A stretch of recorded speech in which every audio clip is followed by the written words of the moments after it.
Good morning बच्चों। आज हम लोग पढ़ेंगे संयुक्त राष्ट्र। मेरा नाम वसुंधरा नरेंद्र पासी है। मैं चारकोप सेक्टर 1 मनपा हिंदी माध्यमिक शाला से हूँ। तो आज हम लोग पढ़ने वाले हैं संयुक्त राष्ट्र। इसके पहले आपने पढ़ा होगा संयुक्त राष्ट्र संघ क्या है। तो उसके पहले हम लोग जानकारी हासिल कर लेते हैं कि संयुक्त राष्ट्र संघ ये है क्या।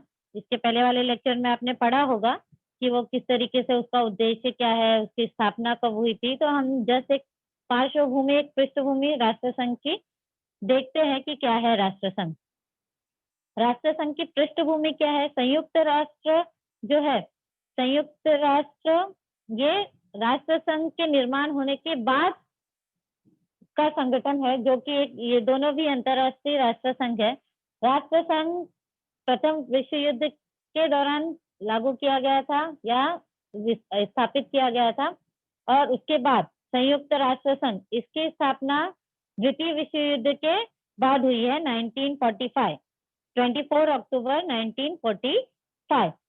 तो 20वीं शताब्दी के आरंभ में ही 2 विश्व युद्ध हुए थे। तो इन विश्व युद्धों के वजह से बहुत सारे जीवन और धन की हानि हुई थी, और ये एक वैश्विक हानि थी। मतलब ऐसा नहीं है कि एक ही राष्ट्र इसके चपेट में आया था, जबकि पूरा विश्व इसकी चपेट में आ गया था, और उसी तरह से ही नुकसान भी भारी मात्रा में हुआ था।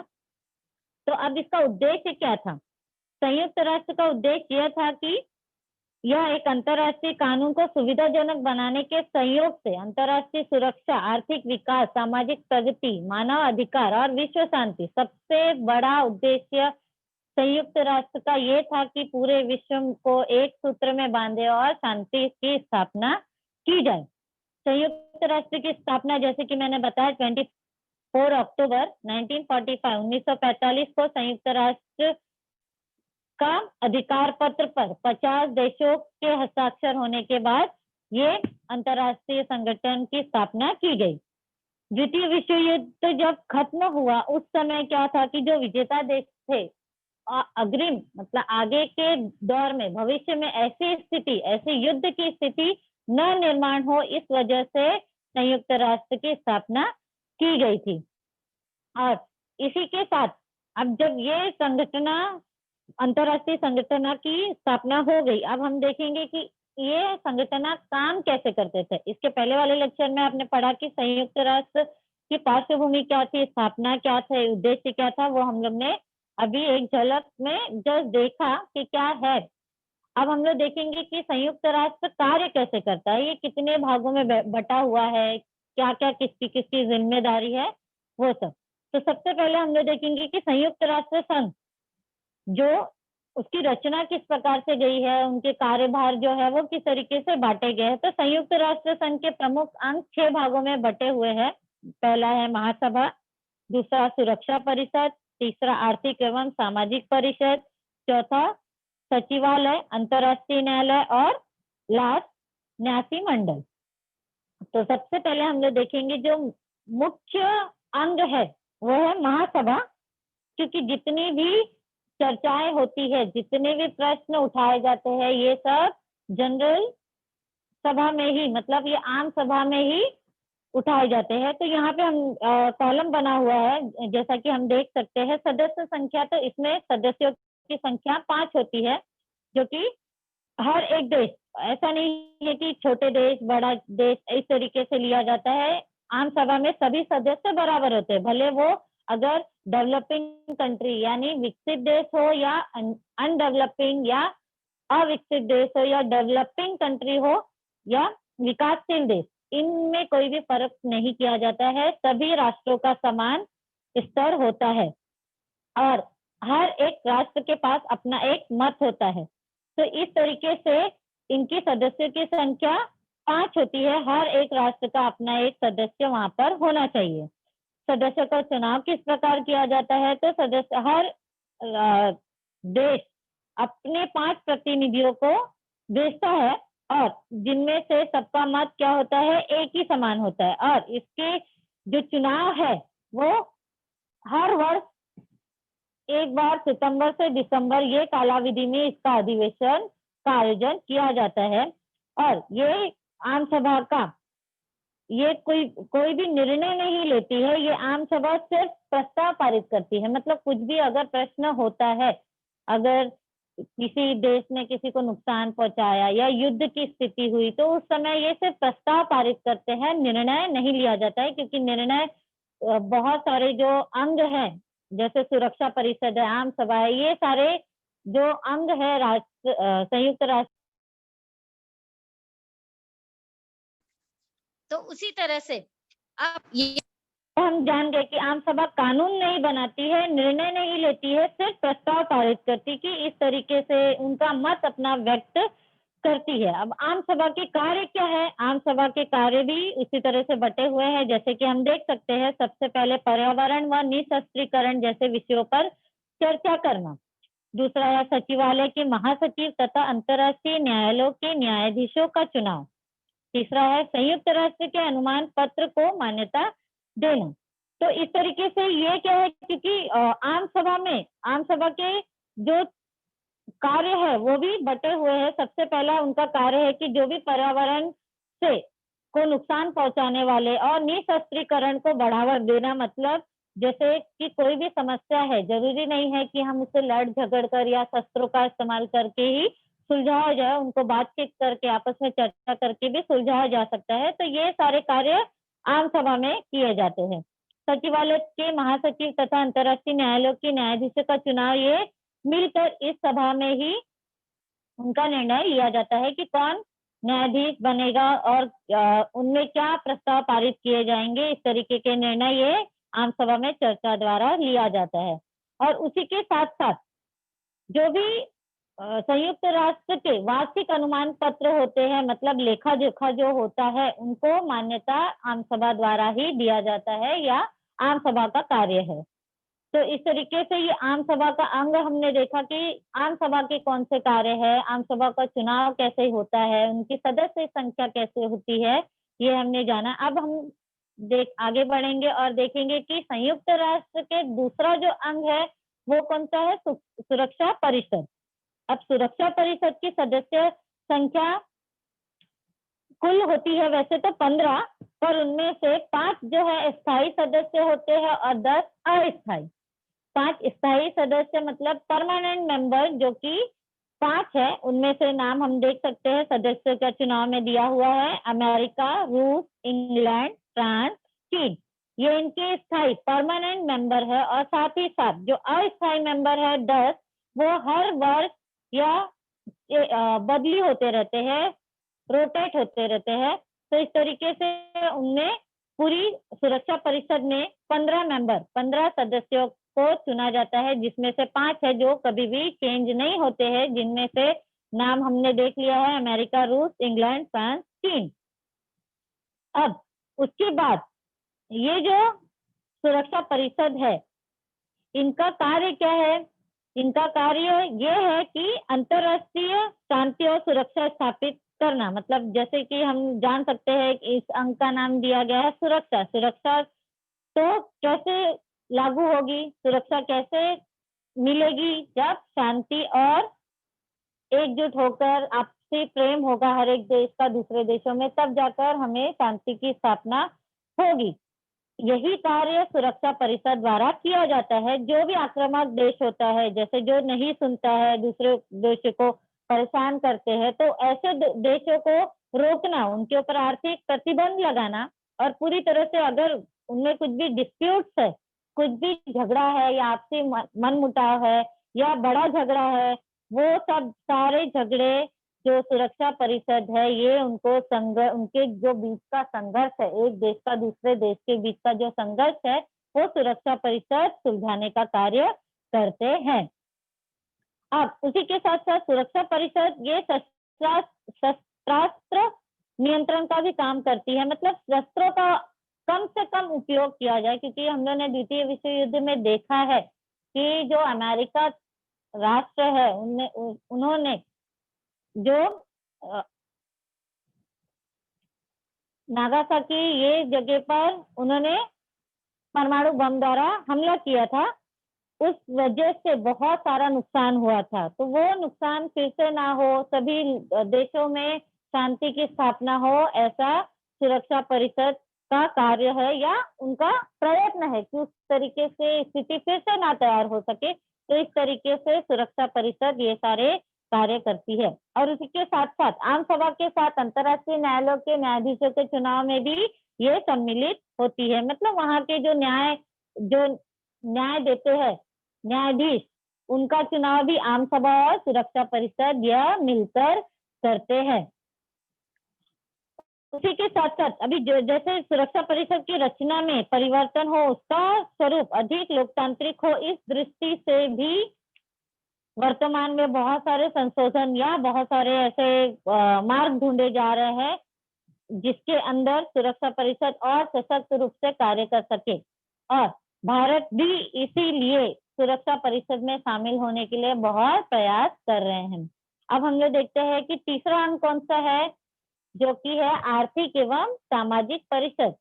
आर्थिक एवं सामाजिक परिषद, हाँ एक बात बताना मैं भूल गई बच्चों, जैसे सुरक्षा परिषद अब ये तो है 5 स्थायी सदस्य और 10 अस्थायी सदस्य। तो ये जो 5 स्थायी सदस्य है इनको वीटो पावर भी मिला है। वीटो पावर ये होता है कि नकाराधिकार का अधिकार, मतलब अगर 5 लोग हैं उनमें से अगर कोई भी प्रस्ताव आता है तो कम से कम 4 लोगों का हाँ करना, यस करना जरूरी है। अगर उसमें से 3 ने हाँ किया और 2 ने ना किया तो इस तरीके से वो निर्णय नहीं लिया जाएगा।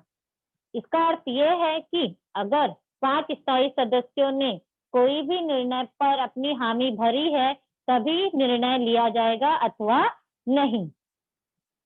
तो अब हम देखेंगे आर्थिक एवं सामाजिक परिषद। अब आर्थिक एवं सामाजिक परिषद का अर्थ है कि जो भी सामाजिक का मतलब है कि जो भी समाज में कुरीतियां हैं या बुराइयां हैं उनकी रोकथाम करना।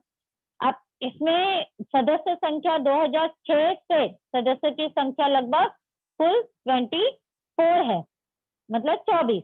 और हर वर्ष इनमें बदलाव आते रहते हैं, मतलब जैसे रोटेशन होता है, जैसे क्लासरूम में भी हर एक क्लास में पीछे वाली बेंच आगे, आगे वाली बेंच पीछे, इस तरीके से बच्चों को बिठाया जाता है। उसी तरीके से इन सदस्यों या आर्थिक एवं सामाजिक परिषद के सदस्यों का भी चुनाव या निवृत्ति हर एक तिहाई सदस्य की निवृत्ति की जाती है और उनका भी चुनाव नए सिरे से, मतलब नए चुनाव करके सदस्यों का चुनाव किया जाता है।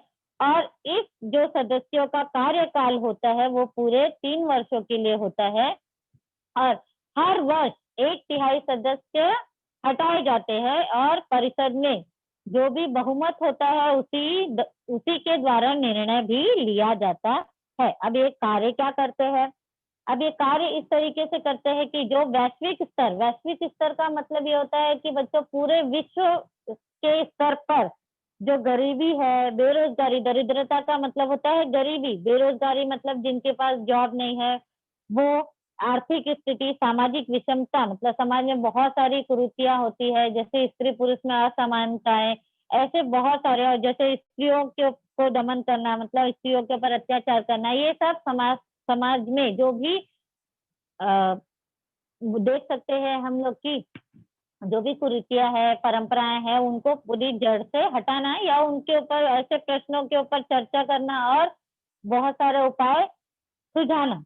तो ये कार्य है आर्थिक एवं सामाजिक परिषद का। दूसरा है स्त्रियों की जो भी समस्याएं होती है या महिला सशक्तिकरण, महिलाओं को भी पुरुषों के दर्जे पर लाकर उनको भी सम्मान देना, उनके मानवाधिकार के लिए लड़ाई करना, मूलभूत स्वतंत्रता, जैसे कि हम जानते हैं कि मूलभूत स्वतंत्रता ये होता है कि हम जन्म से ही क्या है, पूरी तरह से स्वतंत्र है, तो हमें कोई भी परेशान नहीं कर सकता या कोई भी हमें बंदी बनाकर नहीं रख सकता है। तो हर एक व्यक्ति की मूलभूत स्वतंत्रता के लिए कार्य करना, मानवाधिकार, उनके स्वास्थ्य के लिए आदि, ये सारे विषयों पर चर्चा करके उन पर निर्णय लेना, ये आर्थिक एवं सामाजिक परिषद का एक कार्य का हिस्सा है।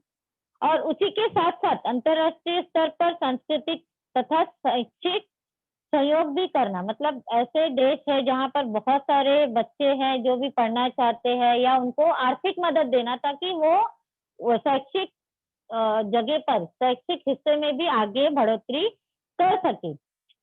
और साथ ही साथ संयुक्त राष्ट्र के विविध संगठनों के कार्यों में समन्वय रखना, मतलब ये अन्य जो संगठन है, जो जैसे कि हम लोग अभी देखेंगे आगे कि कौन कौन से अन्य संगठन है जिसमें ये आर्थिक और सामाजिक परिषद कार्य करता है। अब दूसरा है सचिवालय। सचिवालय और महासचिवालय। सचिवालय ये एक प्रशासकीय शाखा है। प्रशासन का कार्य होता है कि मतलब जो भी नियम कानून बनते हैं उनको आगे बढ़ाना। तो इस तरीके से यह एक प्रशासकीय शाखा है। सचिवालय के प्रमुख को महासचिव कहा जाता है और महासचिव इसका प्रमुख होता है। अब सदस्यों का चुनाव कैसे होता है? सदस्यों का चुनाव सुरक्षा परिषद द्वारा किया जाता है और हर 5 वर्ष के बाद इसका कालांतर या कार्यकाल इसका परिवर्तित होता है। तो इसका जो सदस्य होते हैं ये 5 सालों तक रहते हैं। 5 सालों के बाद कोई और राष्ट्र इसका सदस्य बनता है। अब यहाँ पर इनके कार्य देख सकते हैं हम लोग कि जलवायु परिवर्तन, मानवाधिकार, निशस्त्रीकरण जैसे वैश्विक प्रश्नों पर अंतर्राष्ट्रीय परिषद आयोजित करना। तो जो भी जलवायु परिवर्तन होता है, मानवाधिकार, ऐसे परिषद पे ये जो बदलाव आ रहे हैं या मानवाधिकार में कौन कौन से नए कानून बन रहे हैं, ये सब पारित करने का कार्यक्रम आयोजित किया जाता है। ये सचिवालय और महासचिव का कार्य है। और इसी के साथ ये आम सभा और सुरक्षा परिषद की सभा भी आयोजित करते हैं। मतलब एंड ऑफ द डे ये है कि ये जो जितने भी अंग है संयुक्त राष्ट्र के, वो एक ही साथ कार्य करते हैं और मिलजुल कर कार्य करते हैं। अब हम लोग यहाँ देख सकते हैं कि ये जो सचिवालय है इनका कार्यकाल कब तक है? तो हर 5 वर्ष तक इनका कार्यकाल रहता है। तो अब यहाँ पर हम लोग देख सकते हैं उसके बाद अंतर्राष्ट्रीय न्यायालय। अंतर्राष्ट्रीय न्यायालय का ये अर्थ है जहाँ पर न्याय मिलता है। जैसे अगर किसी भी देश का, छोटे देश या बड़े देश या हर कोई देश, अगर कोई दूसरा देश उन्हें परेशान कर रहा है या कोई भी हमला हो गया या कोई भी समस्या की उत्पत्ति हुई, तो उस समय अंतर्राष्ट्रीय न्यायालय उनकी समस्याओं को सुनता है और उसी के हिसाब से उनको न्याय देते हैं। तो अब इनकी अंतर्राष्ट्रीय न्यायालय में सदस्य कितने होते हैं? तो सदस्य 15 न्यायाधीश होते हैं और ये 15 न्यायाधीश जो होते हैं इनका कार्यकाल 9 वर्षों तक होता है। तो अंतर्राष्ट्रीय न्यायालय की ये जो शाखा है, न्यायालयीन शाखा, ये अंतर्राष्ट्रीय न्यायालय नीदरलैंड देश के द हेग में इसका कार्यालय मौजूद है और इसमें ही बहुत सारे कार्य है जो कि अंतर्राष्ट्रीय न्यायालय करता है। उनमें से सबसे पहला तो बताया गया जैसे कि न्याय देना। तो जो भी समस्याएं होती है उसका निवारण करके एक न्याय देना, ये कार्य अंतर्राष्ट्रीय न्यायालय का है। और राष्ट्रों के विवादों के विषय में निर्णय देना, संयुक्त राष्ट्र की विभिन्न शाखाओं को कानूनी सलाह देना। अगर कोई भी संयुक्त राष्ट्र की जैसे शाखा है, 6 शाखाओं में से अगर किसी को भी जरूरत होती है कि हाँ हमें सजेशन चाहिए, हमें सलाह चाहिए, कानूनी सलाह देने का कार्य भी अंतर्राष्ट्रीय न्यायालय करता है। उसके बाद है न्यासी मंडल, जो कि छठा हिस्सा है, छठा अंग है संयुक्त राष्ट्र का। उसमें से सदस्य संख्या उनकी ये है कि सुरक्षा परिषद के 5 स्थायी सदस्य होते हैं। न्यासी मंडल के 5 स्थायी सदस्य होते हैं और इनका चुनाव इस तरीके से किया जाता है कि जिस तरीके से सुरक्षा परिषद में संबंधित राष्ट्र द्वारा इनका चुनाव, मतलब सुरक्षा परिषद में जितने भी देश हिस्सा बने हैं वो न्यासी मंडल के सदस्यों का चुनाव करते हैं। अब ये जो न्यासी मंडल है ये इसलिए बनाया गया था, मेन इसलिए इसका उद्देश्य क्या था कि जो भी दूसरे विश्व युद्ध के दौरान, प्रथम विश्व युद्ध के दौरान जो भी उपनिवेश बने थे, जो भी राष्ट्र उपनिवेश थे या अविकसित थे, तो उनको जो राष्ट्र थे, उन जो अविकसित राष्ट्र उनके हिस्से में दिया गया था, मतलब कि उनकी जिम्मेदारी दी गई थी न्यासी मंडल को कि ऐसे राष्ट्र जो कि परतंत्र है, मतलब दूसरों के अधीन है, जो कि स्वतंत्र नहीं हुए हैं, किसी और देश का उनके ऊपर अधिकार है। ऐसे देशों को स्वतंत्रता हासिल कराना, उनकी मदद करना और उनको लोकतंत्र की स्थापना करने में मदद करना, ये न्यासी मंडल का को स्थापित करने के पीछे उद्देश्य था। मतलब पूरी तरह से विश्व के हर एक देश उनका हिस्सा क्या हो सके, पूरी तरह से स्वतंत्र हो सके, तो स्वतंत्र हो सके, तो अविकसित देशों में विकास में सहायता और उसी के साथ साथ अविकसित राष्ट्रों को स्वतंत्र होने के लिए मदद करना एक न्यासी मंडल का उद्देश्य बना। तो अब हम यहाँ देख सकते हैं कि ये जो न्यासी मंडल है, अब क्योंकि हर एक राष्ट्र, हर एक देश पूरी तरह से स्वतंत्र हो गया, तो ये न्यासी मंडल का कार्य 1994 पलाऊ देश को स्वतंत्रता मिलने के बाद समाप्त हो गया। मतलब अब ये न्यासी मंडल संयुक्त राष्ट्र का हिस्सा नहीं है, क्योंकि ये इनका कार्य पूरी तरह से सबको स्वतंत्रता दिलाने का हो गया है।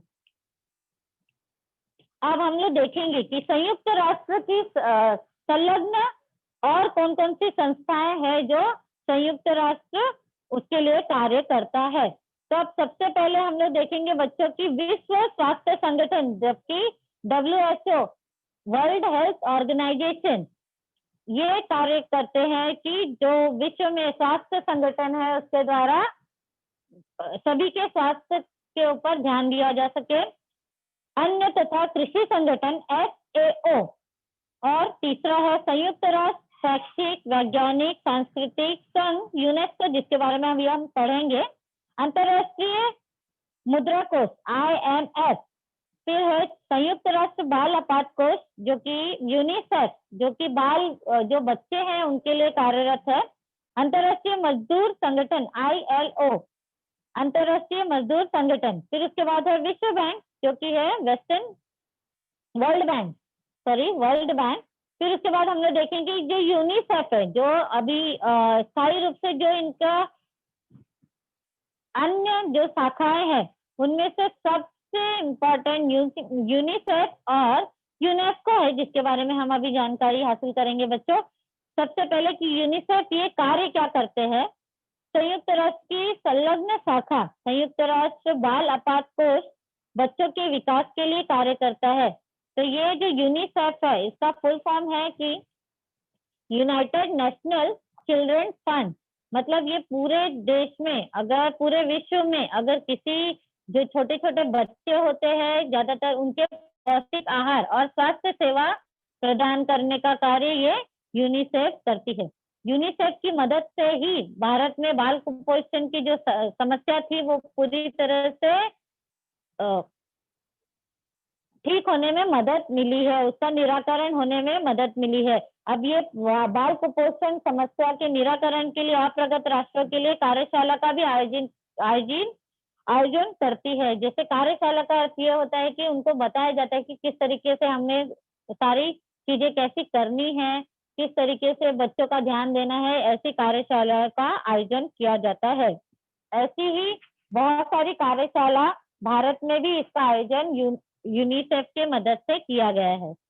अब देखेंगे हम लोग दूसरा यूनेस्को ये भी बहुत इम्पोर्टेंट है, जो कि संयुक्त राष्ट्र की संलग्न शाखाओं में से एक है, जिसका कार्य ये है कि जो भी यूनेस्को का कार्य है सदस्यों में पारस्परिक सहयोग देना। मतलब जो भी उनके सदस्य है यूनेस्को के, उनको क्या करना, सहयोग देना, और साथ ही साथ पूरे विश्व में शांति एकता और सुरक्षा की भावना फैलाना। वो किस तरीके से किया जाता है, शिक्षा विज्ञान और संस्कृति ये हर एक देश एक दूसरे से लेता है, अपनाता है। तो इस तरीके से क्या होता है, विश्व में शांति स्थापित होती है। तो यूनेस्को का मकसद यही है कि पूरे विश्व में शांति स्थापित की जाए, ताकि सभी लोगों में एकता और सुरक्षा की भावना की बढ़ोतरी हो। अब हम लोग देखेंगे कि जो स्थायी स्वरूप के विकास उद्देश्य, मतलब ये जो सारे संयुक्त राष्ट्र की जो अन्य संस्था है या संयुक्त राष्ट्र की जितने भी संस्थाएं हैं, संलग्न संगठन है, उनका एकमात्र लक्ष्य क्या है कि पूरे विश्व में क्या बदलाव आने चाहिए। तो हम लोग देखेंगे कि किस तरीके से वो विकास के उद्देश्य की पूर्ति करते हैं। तो उनके उद्देश्यों क्या क्या उद्देश्य है वो देखेंगे। सबसे पहला है गरीबी और भूख का निर्मूलन करना, कि मतलब कोई भी राष्ट्र ऐसा ना हो जिसमें बहुत ही ज्यादा गरीबी और भुखमरी से शिकार लोग हैं। तो ऐसे लोगों, ऐसे देश का में से गरीबी और भूख का निर्मूलन करना, ये विकास उद्देश्य में से एक है। फिर दूसरा है प्राथमिक शिक्षा की सुविधा उपलब्ध कराना, कि जो 14 साल के से कम बच्चे लोग को कंपलसरी एजुकेशन देना, ये इनके विकास उद्देश्यों में से एक है। प्राथमिक शिक्षा हर एक बच्चे का मूलभूत, क्या बोल सकते हैं हम लोग, अधिकार है, जिसको हर एक बच्चे को मिलना ही चाहिए। तीसरा है स्त्री सशक्तिकरण करना तथा पर्यावरण की रक्षा करना। अगर स्त्री सशक्तिकरण का अर्थ है कि स्त्रियों को बल देना, मतलब स्त्रियों के उन्नति में आगे उनको हिस्सा देना इस तरीके से, ताकि कोई भी हर एक स्त्री अपने पैरों पर खड़ी हो सके और समाज में उनको इक्वल राइट्स मिले, इक्वल अधिकार मिले। और साथ ही साथ पर्यावरण, अगर पर्यावरण सुरक्षित है तो हम सब सुरक्षित है, क्योंकि हमारा जो जीवन है पूरी तरह से पर्यावरण पर ही निर्भर होता है। चौथा है गर्भवती स्त्री की स्वास्थ्य की ओर विशेष ध्यान देना। जो भी गरोदर स्त्रियां हैं, जो भी गर्भवती औरतें हैं, उनके खान पान रहन सहन पर ध्यान देना, ताकि उनकी जो आने वाली पीढ़ी है, आने वाले बच्चे हैं, वो सही सलामत हो। फिर पांचवा है बाल मृत्यु की दर कम करना। अब बाल मृत्यु की दर मतलब जो बच्चे हैं वो कम उम्र में ही पैदा होकर मर जाते हैं, या पैदा होने के बाद ही कुछ समय के बाद उनकी मृत्यु हो जाती है। तो ऐसे कुछ ना बहुत सारे कारण होते हैं इनके पीछे। तो ऐसी जो बाल मृत्यु की दर है उसका कारण पता करना और उसके पीछे का जो कारण है उसका निवारण करके बाल मृत्यु की दर को कम करना, ये विकास उद्देश्यों में से एक है। फिर है एड्स, मलेरिया आदि रोगों की रोकथाम करना। एड्स और मलेरिया ऐसी जो ये बीमारियां है उनसे निजात पाना, ये भी उनके उद्देश्यों में से एक है। फिर है विकसित तथा अविकसित देशों को देशों में सहयोग बढ़ाना। अब ये होता है कि जैसे अब गरीब देश है और अमीर देश है, ऐसे देशों में क्या करना है, एक दूसरे से उनकी दोस्ती बढ़ाना, मित्रता बढ़ाना, ताकि कुछ भी अगर जो गरीब देश है या जो अविकसित देश है, ऐसे देशों को अगर जरूरत पड़ी तो विकसित देश उनकी मदद कर सके, ऐसी स्थिति की का निर्माण करना, ये उनके विकास उद्देश्य का एकमात्र उद्देश्य है। फिर उसके बाद हम लोग देखेंगे बच्चों की अब संयुक्त राष्ट्र और शांति रक्षा। संयुक्त राष्ट्र किस तरीके से शांति का उद्देश्य है वो किस तरीके से पूरा करते हैं।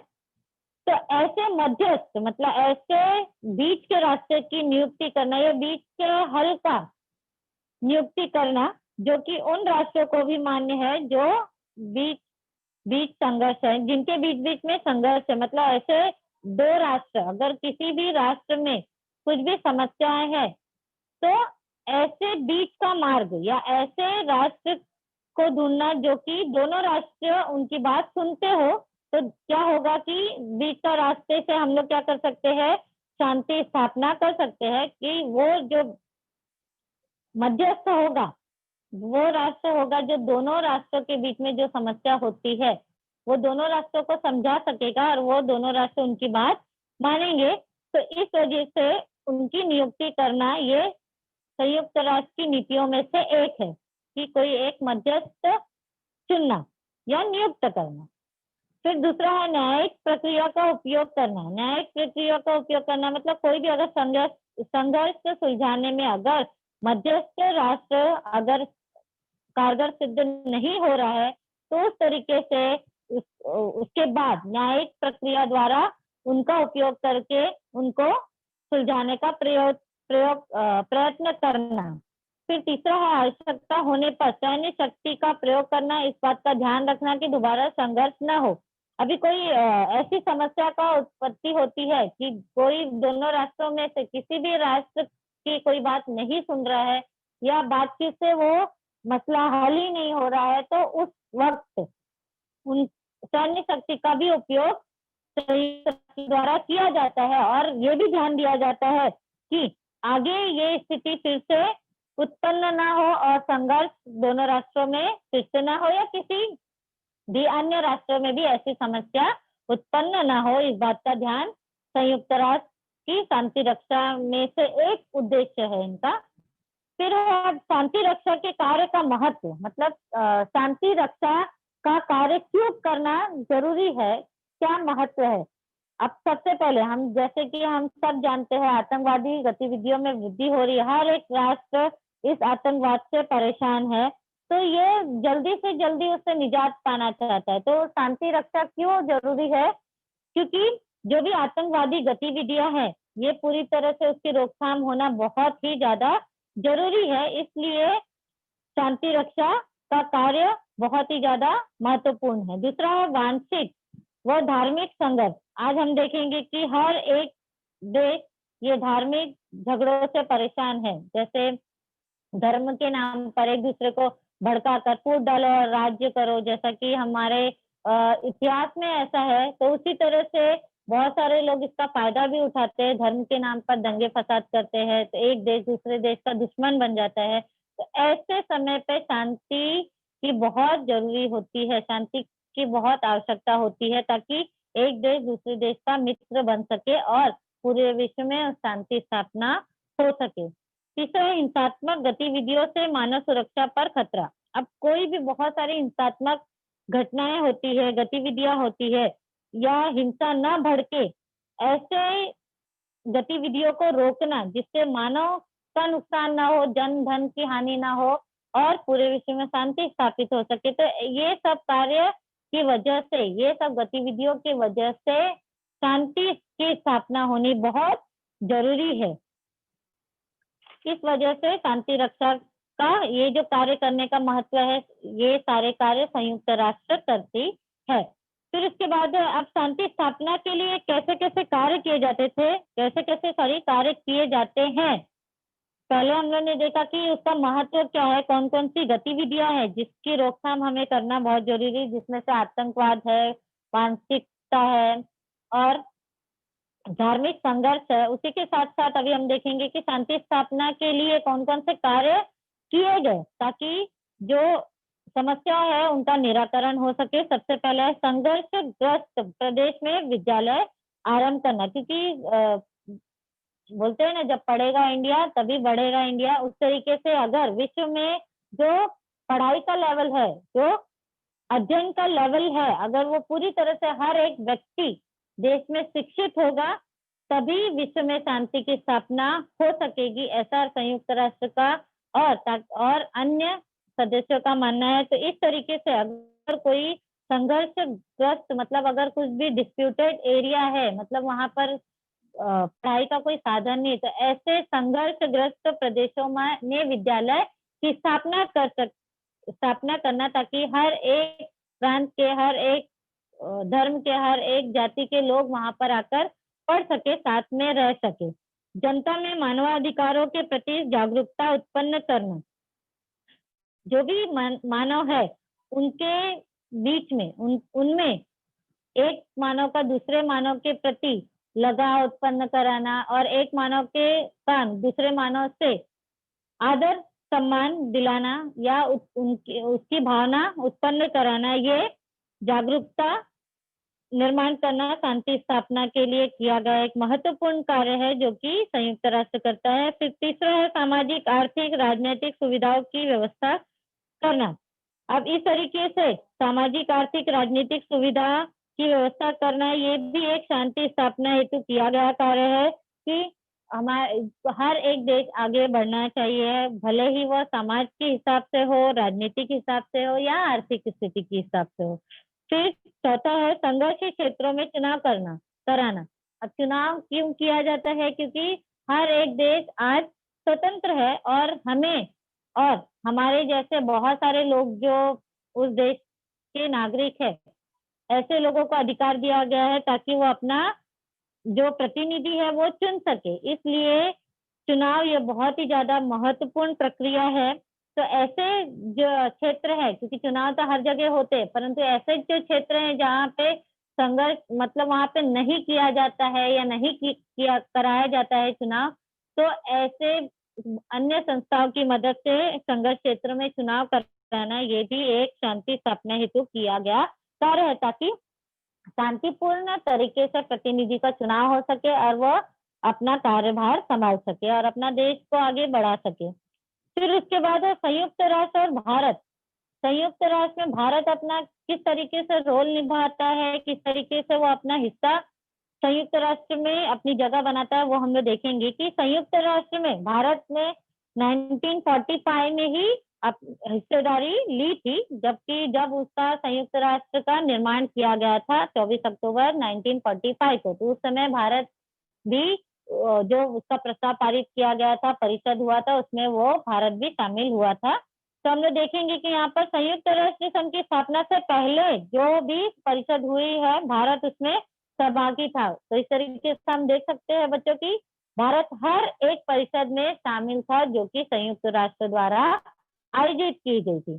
निवेशीकरण, निशस्त्रीकरण, वंश भेद आदि अनेक समस्याएं संयुक्त राष्ट्र के मंच पर प्रस्तुत करने में भारत का सहभाग, मतलब भारत ऐसा सदस्य है जो कि हर एक जो भी समस्याएं थी, जैसे वंश भेद है, मतलब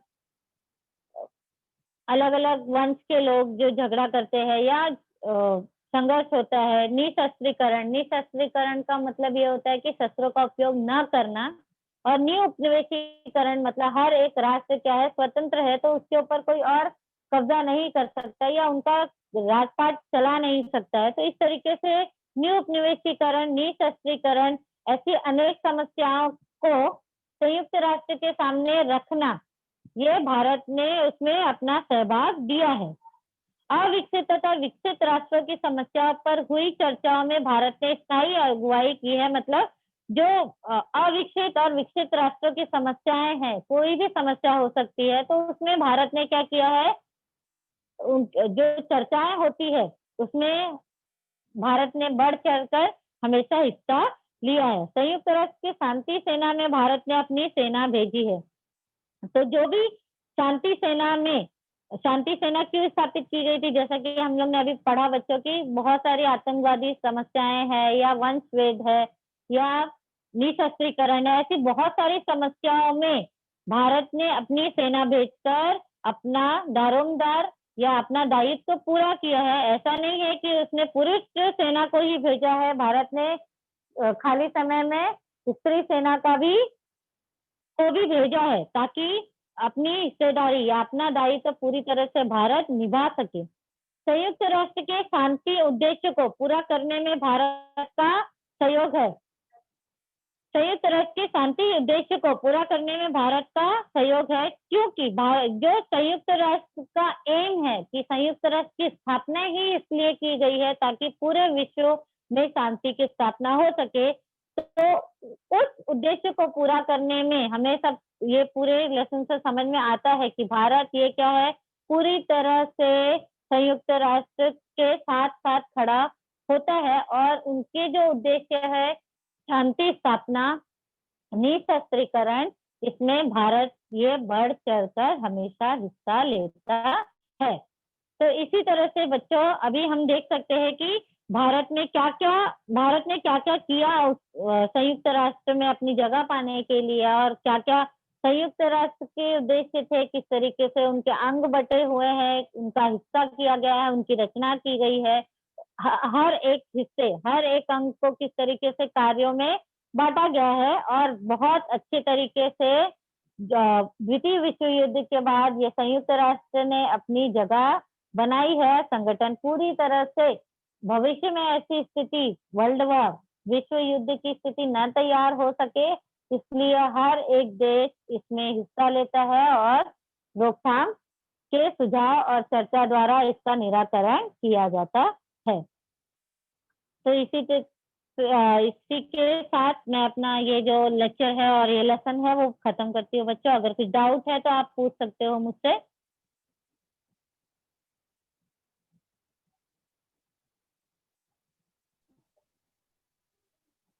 हेलो मैम, जो आप भी पढ़े हैं तुमने वो समझ में नहीं आया मेरे को। क्या बोल रहे हो? मैम, तुमने अभी पढ़ा है ना को वो समझ में नहीं आया। क्या नहीं समझ में आया? अभी तुमने वो पैराग्राफ ने बताया था का, वो ना समझ में ना आया। कौन सा पैराग्राफ बताओ? ये वाला, ये- संयुक्त हाँ सर, राष्ट्र तथा हाँ भारत।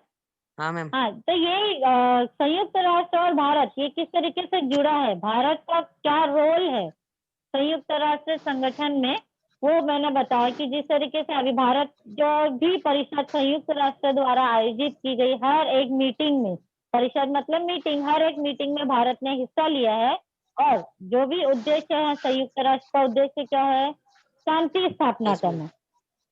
हाँ, तो भारत भी वही चाहता है कि पूरे विश्व में शांति की स्थापना हो, तो उनके उद्देश्य पूरा करने में भारत ने हमेशा साथ दिया है। तो भारत ने ही वह अपनी सेना भी भेजी है कि अगर कहीं पे भी जरूरत लगती होगी संयुक्त राष्ट्र को सेना की कि किसी भी समस्या का निराकरण सेना द्वारा होता है, तो वहां पे भारत ने ऐसा नहीं है कि पुरुषों की ही सेना भेजी है, स्त्रियों की भी सेना साथ साथ भेजी है, और जो भी समस्याएं होती है संयुक्त राष्ट्र संगठन में, जो भी समस्या आती है, भारत भी उनके सुझाव देने में, चर्चा करने में हिस्सा लेता है। Yes ma'am, thank you. समझ में आया? Welcome. Good morning ma'am. Good morning. सुरक्षा परिषद के बोलो। कार्य स्पष्ट कीजिए। किसके? सुरक्षा परिषद के कार्य स्पष्ट कीजिए। अच्छा, सुरक्षा परिषद। सुरक्षा परिषद जैसे कि हम जानते हैं कि उसमें जो सुरक्षा का अर्थ क्या होता है, सबसे पहले कि सुरक्षा स्थापित करना। अब सुरक्षा कब स्थापित होगी, जब हर एक देश दूसरे देश से एक दूसरे से जुड़ा होगा, एक दूसरे को आदर देता होगा, शांति की स्थापना हुई होगी तब। तो ये जो सुरक्षा परिषद का सबसे पहला उद्देश्य ये है कि पूरे विश्व में झगड़ा ना हो, एक देश दूसरे देश का दुश्मन ना बने, कोई एक देश का दूसरे देश में संघर्ष ना हो, इस तरीके से वो कार्य करती है। और साथ ही साथ जो भी झगड़े हैं या मन मुटाव है, उनको बातचीत करके या चर्चा द्वारा सुलझाया जा सके, ना कि शस्त्रों द्वारा। तो सबसे पहले उनका कार्य यही होता है कि जो भी झगड़े हैं एक देश का दूसरे देश में, तो बातचीत से सुलझाया जा सके। अगर वो नहीं सुलझता है तो वह जो आक्रामक देश है, जो उनकी बात नहीं सुनता है संयुक्त राष्ट्र की या सुरक्षा परिषद की, तो वो उनके ऊपर आर्थिक प्रतिबंध लादते हैं, मतलब उनको दंड देते हैं। जो राष्ट्र उनकी बात नहीं सुनता है तो वो उनको दंड भी देते हैं, ताकि वह ऐसी स्थिति फिर से ना निर्माण हो सके। तो सभी देशों को सुरक्षा देना, सभी देशों की रक्षा करना, ये सुरक्षा परिषद का कार्य होता है। समझ में आया?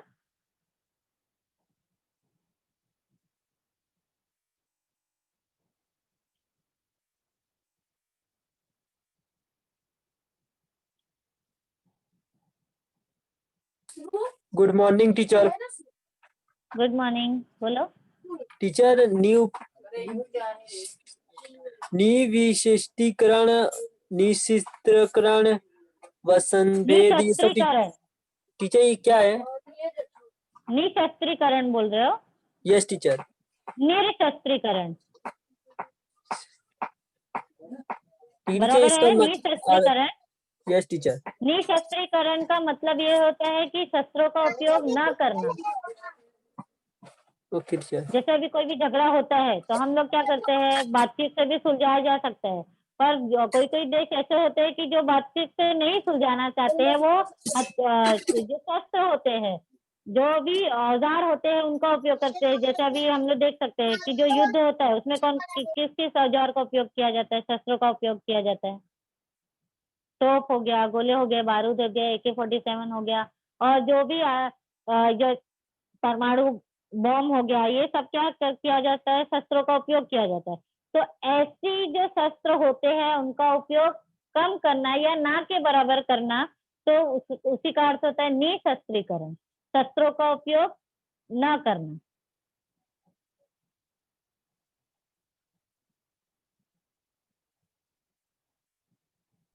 Hello teacher.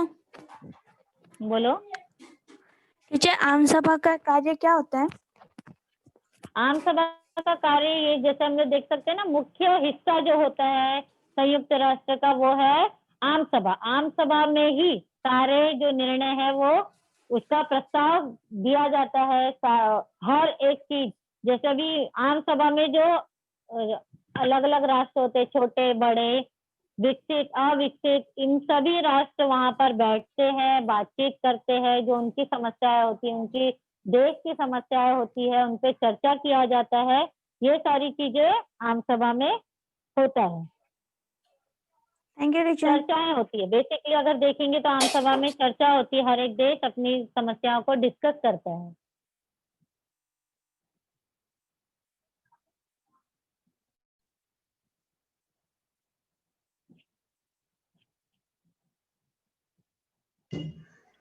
तो आज हम लोग ने पाठ में क्या पढ़ा? संयुक्त राष्ट्र की पृष्ठभूमि हम लोग ने जाना कि संयुक्त राष्ट्र की स्थापना कब हुई थी, फिर संयुक्त राष्ट्र की रचना किस प्रकार से किया गया, मतलब संयुक्त राष्ट्र की किस तरीके से बांटा गया है ताकि वो और अच्छे से सुचारू रूप से अपने कार्य को कर सके।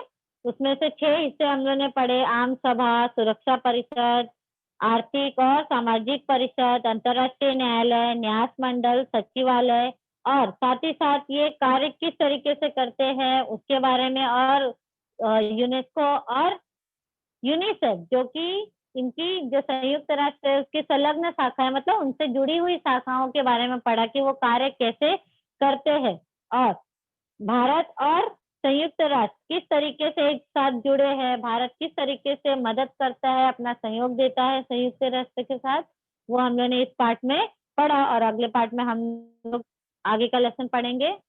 तब तक के लिए धन्यवाद।